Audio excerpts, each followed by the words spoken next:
Welcome back. Today's topic is the greatest fortunes have always been made during the greatest times of change. And we're certainly in one of those greatest times of change now. So, Julie, before we get to our first point, why do you think this topic is, really important for everyone to really drill down on and pay attention to? Great question. There are several reasons. One is I think that agents today and brokers and team leaders are dealing with more than they have in the past. It used to be, let's just go find a house and be competitive and buy it, and then I'll take your listing and lather, rinse, repeat. And things sort of took care of themselves because their clients had fear of missing out. We had interest rates on our side, and the momentum was really good. Now we have a lot of uncertainty. We have, our rates going to stay where they are? Are they going to come down? We have the whole commission lawsuit settlement and the changes that come with that we reported on earlier podcasts. And we're doing an interview with some of your friends from Housing Wire tomorrow, and we're going to be talking about the changes that are happening with lead generation platforms, the enhancements to TCPA. And so to summarize, basically, it's almost like a lot of these guys have been, they're bakers, right? And they've been making chocolate chip cookies a certain way using a certain recipe for generations. And all of a sudden, the recipe has changed, or someone has forced them to change the recipe. Yes. And they still have a demand for their cookies, but they don't necessarily know how to actually go about doing it. And it's causing a lot of fear. And really, what today's show is all designed to do is help you to understand that truly the greatest fortunes, and this is true going all the way back. Julie and I were studying this for the sake of writing this outline for you guys. Going all the way back to the beginning of recorded history, that the greatest, really, let's call it historical figures, but really the greatest fortunes, financial fortunes, have always been made during the greatest times of change. In other words, when the most people are uncertain about what direction to go in life and in business is when the real true leaders will shine, because they don't get stuck emotionally wondering what to do next. They seize the opportunity that only markets like this create. Very well put. And thank you for that intro to this. I think that we all are in agreement. We're going through a lot of changes. That's true. And our point, what you just said, is that we want to make sure you're thinking about all of these changes that you were navigating through together in a positive light, that we're going a great direction and not to be all doom and gloom about it. Well, I'm going to add this in too, okay? So a lot of you, maybe for the first time, are given the opportunity now, because of what you're experiencing, to actually finally go to the next step in your business and personal life. So it's almost like you've been in this on this hamster wheel, right? Things have been working. Things have been, your cookie recipe, the one you've been using for generations, was still working. Now all of a sudden the cookie recipe feels like it's being changed. We're helping you with your mindset is really what our goal of today's show is. But what I'm hoping all of you realize is that the opportunities that you have because of these changes might be the very thing that you needed to have happen for you to go to the next level. I mean, that really is this type of situation, this type of market, this type of really everything that's happening. I mean, add to this the election year, is going to create, for some of you who aren't going to get stuck emotionally in the mud, like I said a second ago, the greatest sea change and the greatest wealth explosion of your lifetimes, because the old model that had become somewhat familiar and frankly easy for you to essentially, as Julie said, wash, rinse, wash. Lather, rinse, repeat. I always forget the lathering part. Yes, that is going to be something that you'll now realize has been actually a bit of an anchor to you growing to the next level. Very well said. So it is true that in the ever-evolving realm of real estate, it's all too easy to succumb to the tidal wave of uncertainty and fear crashing in upon us. As real estate agents, we find ourselves navigating treacherous waters, buffeted by market fluctuations and besieged by doubt. Yet amidst this chaos, there does lie a beacon of hope, a testament to the resilience and ingenuity of the human spirit. It's in times of change, in moments of upheaval, that the greatest fortunes are made, that your greatest fortunes will be made. Now, Julie, we can skip this part. I wrote this, guys, but you can use this for your next Housing Wire article. Okay. So let's just go right down to there. Okay. So remember, the saying goes, and I love this saying. You guys can write this down. Hard times create strong men. Strong men create good times. Good times create weak men. And weak men create hard times. It kind of outlines the hamster wheel of change there, doesn't it? But it's also interesting if you actually think about that. It is so obvious what type of time we're in now. Frankly, based on all the stuff that's happening socially. Yes. Because if we were in hard times, if people were worried about paying their bills in a literal sense, which people say that, but I mean, there are essentially people have, yes, I realize because of inflation, they're having to get multiple jobs, but there's not too many people that aren't able to find work if they actually want Well, it. the point is they're just jobs. Right. I remember when, I was a kid in the 1970s, I was barely, I was 10 in 1980. But I remember even then that there would be lines of people trying to get jobs. There was real unemployment. There was real Gas lines and the whole thing. destitute. Yeah. People were experiencing true hardship. And that isn't what we're experiencing now. And it's in times like this where, they've lost, I think, contact, or really, I think they've lost touch. Perspective. Thank you. With what hard times can actually mean. And hard times, it's so funny. I hear people, you and I have a 10-year-old, and I hear people saying, well, people are children until they're 27. Bullshit. We were married for 6 years when we were 27. I'm so sick of hearing that sort of ridiculousness that the human brain and people are, okay, World War II, right? People were going into battle in World War II that were less than 20. They were like 17 and 18. Traditionally, up until maybe about the last 30 years, it was incredibly abnormal for someone not to have been well into their adulthood by the time they were 27, raising family and the whole thing. And so this idea that it's the soft times that have created, frankly, weak men. Yeah, people have gotten soft. They've gotten soft. And unfortunately, it often takes, as we know historically, hard times to make people strong. And in the transition between the soft time and the hard time, that is exactly what we're trying to help you guys focus in on, being that, during the greatest times of change, the greatest fortunes are always created.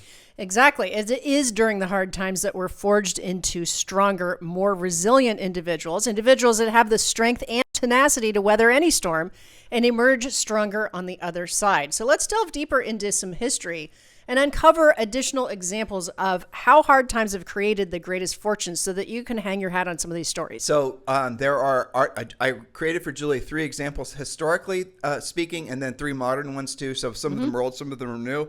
But you can even create some of your own. And I'm picking out the biggest names that everyone can sort of, I've heard of, Elon Musk. But you're going to find that even in the not sort of, historical guys, this rule still holds true.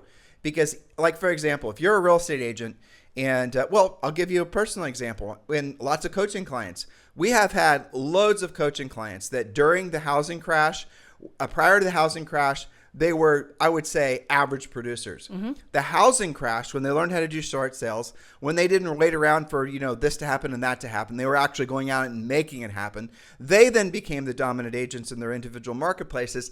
And they then also still maintained that, that stature well into the changing market. Because the existing aristocracy, basically, of the existing, top agents in those particular marketplaces didn't know what to do. They were complacent.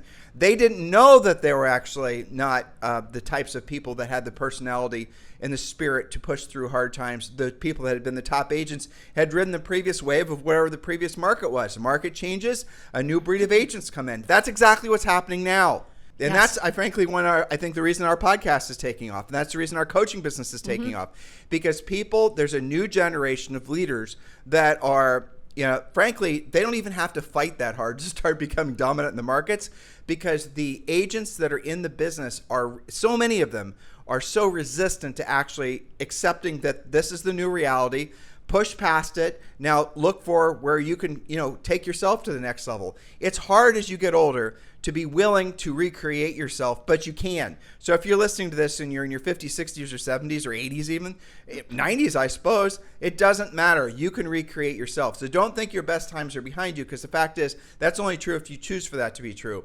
But for a vast majority of you listening, probably 85%, you've been in the real estate business for 10 years or less.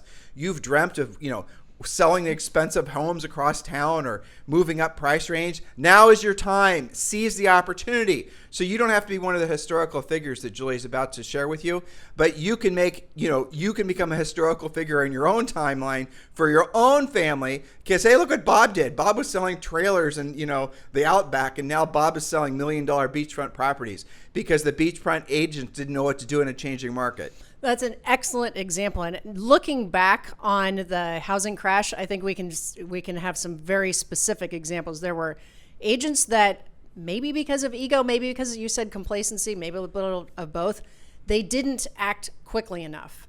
There were agents who didn't feel like they should have to act quickly enough. And then there were the leaders who accepted it. Your previous point, I just want to make sure that they got that. They accepted it. They didn't ruminate in it, and take forever to accept it. And they decided to move forward and be the leader. That's what we want you to get from today's podcast. So a historical example, and then we're going to get to more modern examples too. So the first historical one is Rockefeller and the oil boom. In the late 19th century, John D. Rockefeller capitalized on the turmoil of the oil industry, leveraging his business acumen to establish Standard Oil and become one of the wealthiest individuals in history. He ran with it. He looked at the opportunity, and we all know what happened next. Well, this would be a great suggestion for all of you. If you're looking for some, not light reading, but some very interesting reading, or listening to podcasts, there are a lot of great podcasts that are about the biographies written about a lot of the names that Julie's sharing with you now, or you can just go read or listen to their biographies themselves. But again, do drill down on biographies. If it's what your own mastermind of people that you're going to have influence you. Don't have to be alive. I mean, they don't have to be people you know. You can create your own mastermind. That was a Napoleon Hill's suggestion that all of us do.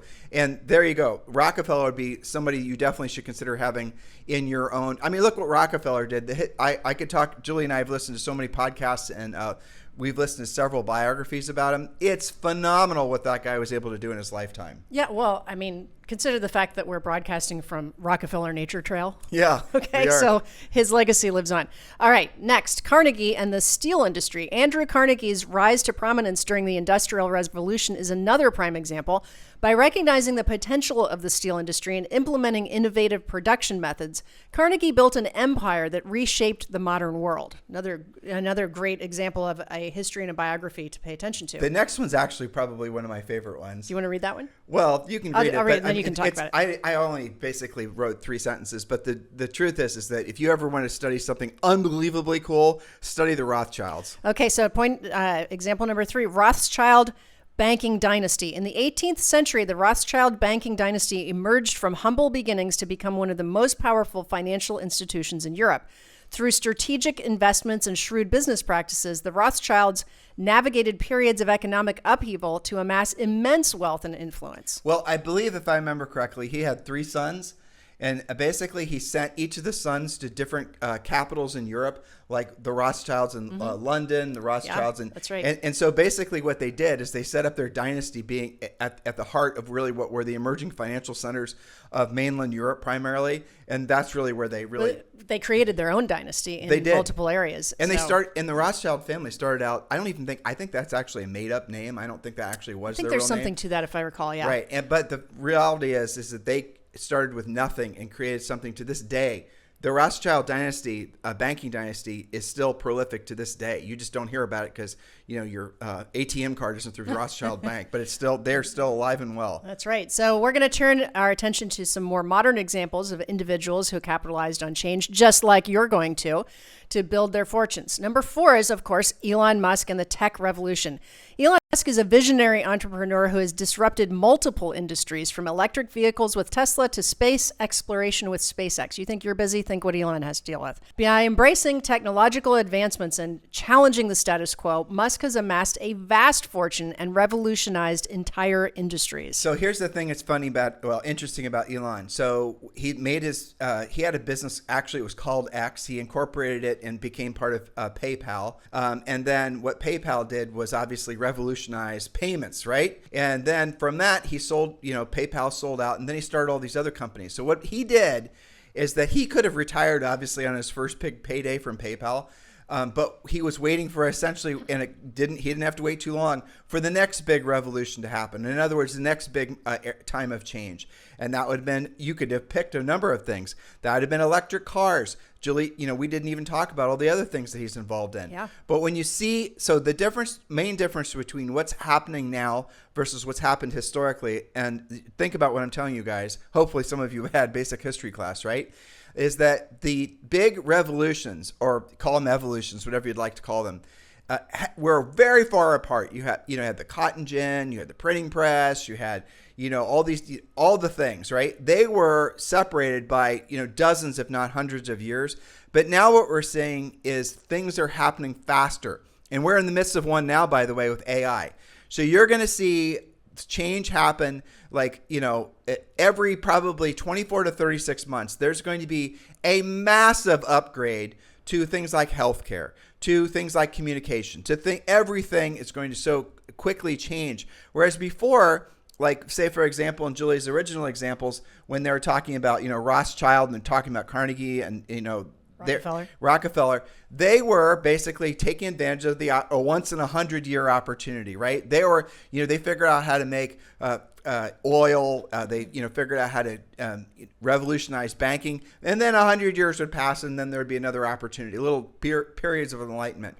But now what we're seeing is every 36 to 60 months, there's another big opportunity to be part of what the next big, essentially, revolution is going to be, or evolution is going to be.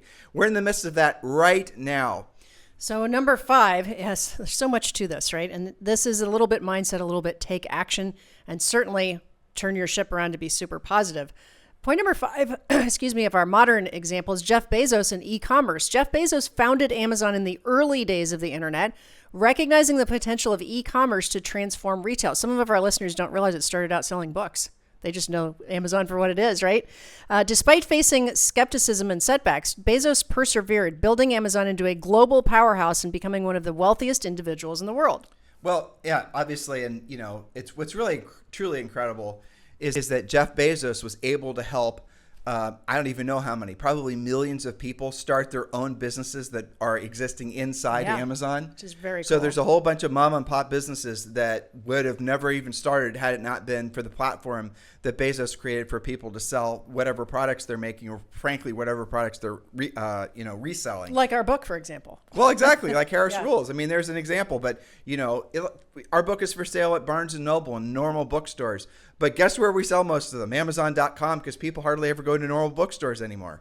Exactly. Okay, last but not least, we could not skip Glenn Sanford and eXp Realty. Glenn Sanford founded eXp Realty in 2009. Guess what was happening in 2009, listeners? It was during the aftermath of the housing market crash.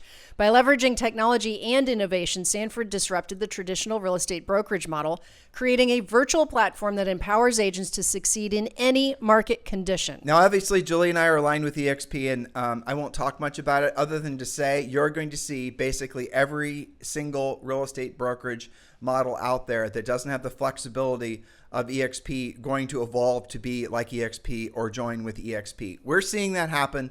Now, so there's another thought. So there are so many big brokerages, so many even medium-sized brokerages and teams, and obviously individual agents that are wanting to be part of what's next. They could hypothetically create a what's next scenario for themselves, but they know they can accelerate going to the next level if they align with eXp Realty. Those are the continuous conversations. Like, I'll give you an example of one, and I will not mention any names. In the last 2 weeks, we've been part of probably 4 conversations with brokerages. The smallest one was 200 agents, and the largest one was, let's just say, significantly more. In every single case, dear listener, these brokerages were not, I would say 3 of them were losing money on every real estate transaction. The other 2 were breaking even. So you're saying, why the hell would they be in business then? Well, the only way they're paying their bills, and this was true with every single one of them, was off ancillary services, tidal in particular. So all these other brokerage models where 10 years ago, 15 years ago, they were making money off transactions, actually, as a real estate broker should, and the ancillary service income was just, additional profit. But now, because of all the downward pressures on commissions and all the other expenses and all the things, the brokerage model itself effectively is, if you want to be a broker, become a real estate broker, as the old saying is, has always been, but it's never been more true than now. So if you're a real estate broker and you're saying, what the hell am I going to do? I realize my expenses are going up. I realize that, agents are demanding more of a commission split and all these different competitive pressures. And frankly, I just don't want to have to adapt to all these changes. What do? A lot of them are saying, well, why don't we go over to eXp? And when I've done these financial analysis, actually, I haven't had to do them. Other people have done them. But when I've seen them, in every single case at eXp Realty, the owners of these big brokerages actually increase their net profit, not just a little bit, but massively, because they were able to shed all the overhead. They still can make their money off the ancillary service. They still can essentially have all the benefits of having the brokerage that they had before without all the liability. So if you're a real estate broker, if you're a team, if you're an individual agent, if you want to know what's next for your career, maybe you've written yourself off of being able to actually have a bigger, brighter future in real estate, I strongly encourage you to have a conversation with me in our eXp Realty group. And you can text me directly at 512-758-0206. 512-758-0206. Let's have the conversation. Let's create, at least, know what the options are, and then we can create a very clear path forward. So frankly, how to go to the next level. So you don't have to suffer whatever, added. There's going to be a lot over the next 6 months to 12 months because of some of the, the commission sharing stuff, but also the changes to lead generation platforms, the FTC rules with regards to TCPA, all these other things. All the changes. And look, I get it. You guys can maybe adapt. You can create your forms. You can get your agents to fly right.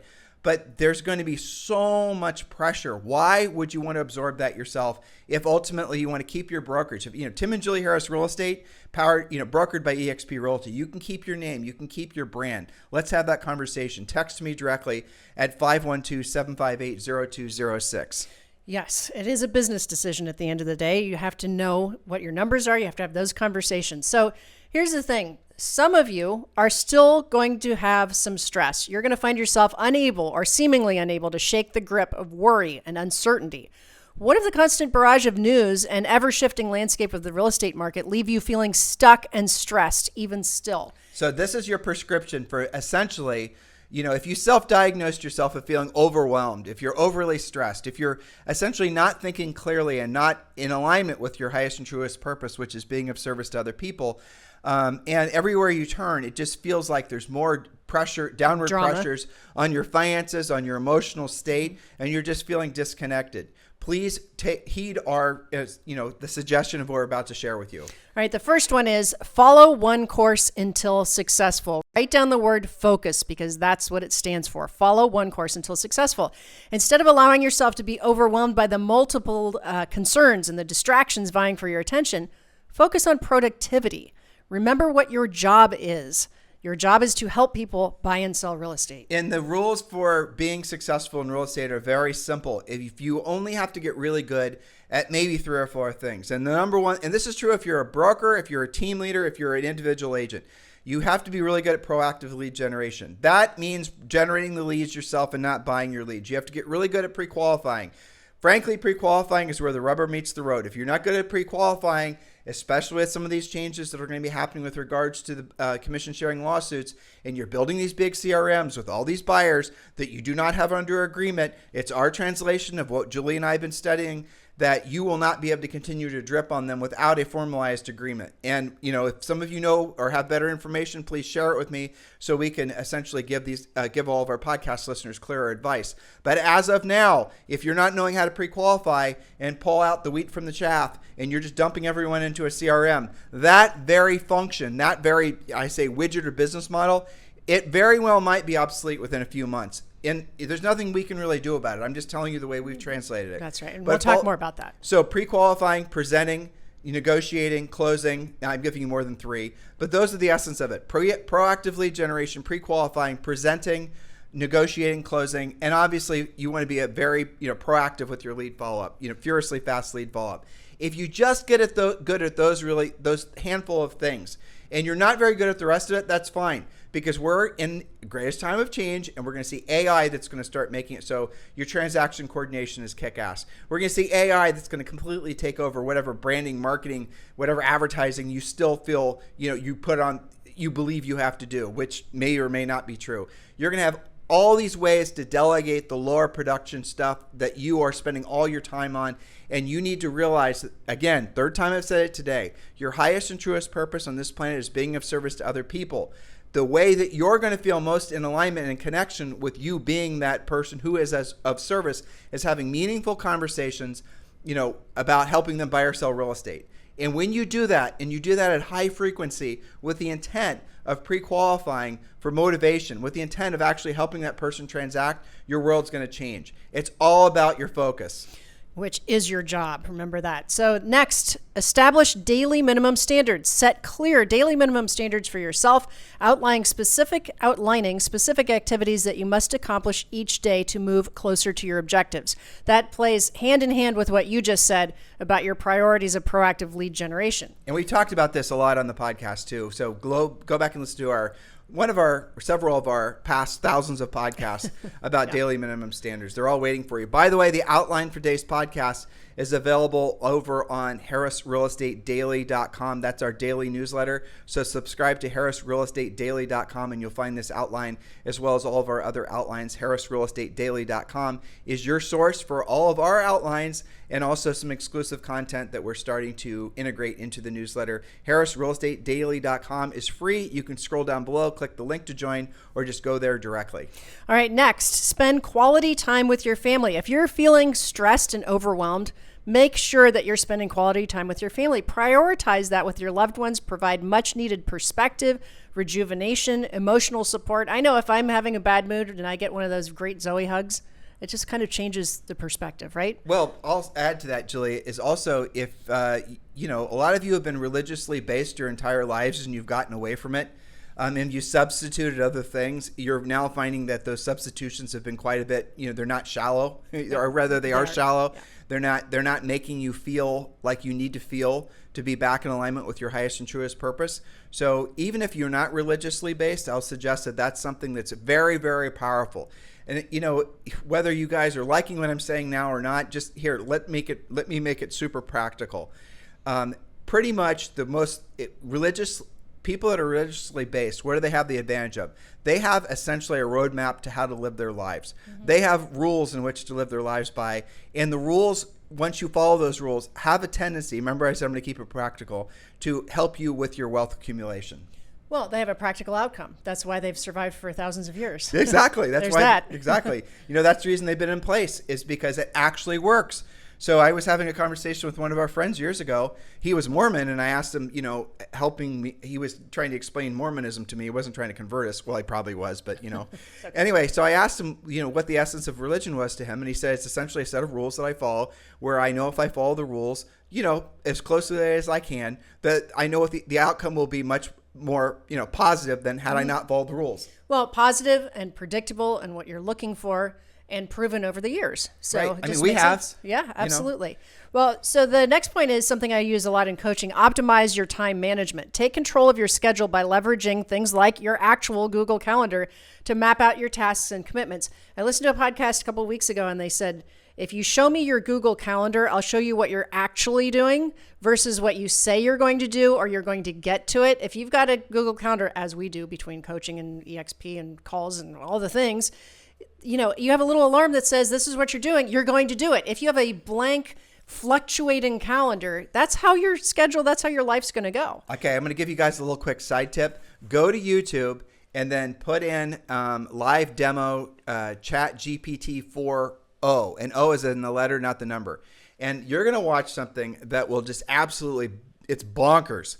The new version of chat, and if you have chat 4.0 or whatever it's called on your phone or your desktop, if you have chat GPT 4, it's going to be integrated to the O version. Just be patient. Does it automatically do that if you? It automatically does it. So ours hasn't been upgraded. Cool. I checked right before the podcast, but it is bonkers how badass it is. You're going to have essentially a virtual assistant. I showed Julie the video last night and she couldn't believe it. Of an actual, obviously AI human that you cannot tell whether it's a human or not. You can change what the person looks like and listen to what I said. So you're talking about a video.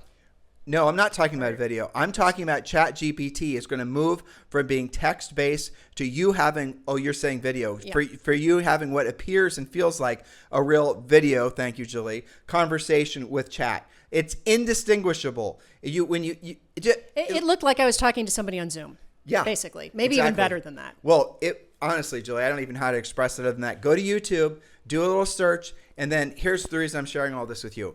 Your assistant is going to start, that chat assistant is going to start becoming your connection to all things schedule, all things calendar, all things everything. You're going to start feeding that through your GPT or whatever AI you're going to use. And it's going to integrate all the things in your life that you're now spending time on, with the exception of direct contact with humans. That's the reason now more than ever, skills and knowing how to communicate at a high level, the agents that are not going to struggle with moving forward with their ability to develop skills and communicate at a high level will dominate every single market, because everybody else will be replaced by AI because AI is never going to be able to have real meaningful conversations with decision-making adults about buying or selling real estate. Yes, maybe pre-qualifying and stuff like that, but there won't be a sense of connection. There's no soul, so, then there's no intuition. Well, it's a great assistant potential. So that's all looking up. All right. Last but not least, and this is something that I had a conversation with a coaching client who I won't mention their name, but they needed to have this reminder about something called the brain dump, right? The brain dump is when you get a legal pad before you go to bed and you write everything out. Maybe it's related to each point. Maybe it's not. Maybe it's a bunch of random things. But engage in a brain dump at the end of the day to externalize lingering worries and reduce the burden of stress and anxiety. The topic that got us on that on our coaching call was the good old-fashioned 3 a.m. real estate night sweat that is haunting some of you listening because you've got all of this head junk floating around between headlines that you read and new forms that you have to learn and something a client said to you and something a friend said to you. Just get it all out on paper, because if you don't, it lingers in your brain and comes out at 3 o'clock in the morning. We did mention this, but we didn't say it directly. Definitely do media free. Go media free for your life. And that means really, honestly, remove any kind of anything that's going to be feeding information into your subconscious mind that's going to give you anxiety. Hopefully it's not this podcast, but chances are it's other things you're listening to, other things you're reading. Do yourself a huge favor and purge all that from your life. So if you remove all the media from your life, have a media-free life, and then you start doing the brain dump exercise at the end of every day, watch how you start sleeping better, thus making it so you're obviously more alert and more in alignment with your highest and truest purpose. Exactly. So ultimately, remember that action trumps inaction every time, especially during times of uncertainty. Instead of succumbing to worry and paralysis, channel your energy into productive activities that move you closer to your goals. Focus on what you can control, prioritize your time and your efforts wisely, and maintain a positive mindset even in the face of adversity. So in conclusion, while the road ahead may be uncertain, one thing is clear. The greatest fortunes have been made during the greatest times of change. So let us embrace that change. Let us rise to the challenge, and let us write down our own stories of success in the annals of history. So in conclusion, here's be my practical homework for all of you. I want you to start monitoring how you actually feel. Are you feeling scared? Are you feeling anxious? Are you feeling nervous? Are you feeling uncertainty? Or are you bouncing around your brain thinking about a million different things, right? So is that how you feel most of the time? Or are you feeling calm? Are you feeling focused? Are you clear on the 3 to 5 activities that you're supposed to do every day to have a really, maximize your day? Where's your thinking at? Monitor your emotional state. Monitor your actual feeling. And if you find yourself feeling an emotional state that is chaotic, you're never going to basically rise to the opportunities that a market like this creates for you. So when you're in that state, listen to the points that Julie and I just gave you. Chances are you're, essentially saturating your brain with too much media. Do a brain dump.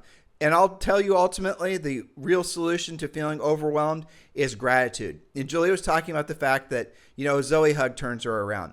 But guess what? Sometimes she's not getting those Zoe hugs in the morning. Sometimes Julie had to drive to school and she had to drive around a horse or some chickens. We live in Puerto Rico. That's actually how it is sometimes. Yep. Or whatever. So she comes home, she's really anxious. And so what I'll do, and I do this, and she knows I'm going to do it, but I don't say anything. I just sense it. I intuitively sense that she's a ball of nerves. So Julie and I will start going on a walk, as we do frequently, and then we just start showing or pointing out things that we're grateful for. Flowers, breezes, parrots, whatever, it doesn't matter, right? Things that are going to put you, it doesn't take but maybe 15 or 20 seconds for Julie's literal emotional, physical state to change. The shoulders drop, the voice isn't so high pitched, she's calmed down. And she can do this herself, but I kind of enjoy doing it. And she knows I'm doing it when I'm doing it. But the moral of the story is you can do that for yourself. So put yourself in a state of gratitude and just say to yourself, even if you're just a ball of nerves yourself right now, and you're just feeling all this tension in your body and just all these things, I want you to tell yourself right now, you could say it out loud or you could say it to yourself, what are 3 things you're really grateful for? It can be simple things. How about the fact this podcast will be one of them? Thank you very much. But it could be more meaningful things, your health, your happiness, the car you're driving. Start with things that are very basic, and then you can build from there. And you're going to feel that pent up, fear, ego, anxiety that's deep, it's right in your chest usually. I literally have my hand fisted. I literally have it on my hand right now, on my chest right now. You're going to feel that stress that's going to be released from your body because all of those sort of, confusing feelings cannot coexist within yourself when you're in a state of gratitude. Gratitude is the ultimate antidote. Anecdote. Thank you. I never get that one right. It's all right. There's certain words that I'm just going to give up trying to say correctly. Okay. That's one of them. For all things that you want to purge from your life. So that'll be our suggestion for you today. Thank you for keeping this number one listened to daily podcast for real estate professionals in at least the United States. Oh, I didn't tell you. What? As a result of the podcasts we did on the buyer stuff recently, the podcast was 16 or 17 in the business section under careers on iTunes. That's awesome. And 16 or 17 listeners, there's 5 million podcasts. So that's kind of badass. Awesome. Yeah. Just to keep that in mind. Yes. So thank you for keeping this number one listened to daily podcast for real estate professionals in at least the United States. It is our pleasure and our honor to be part of your lives and for you to be part of ours. Have a fantastic day. We'll talk with you on the show tomorrow.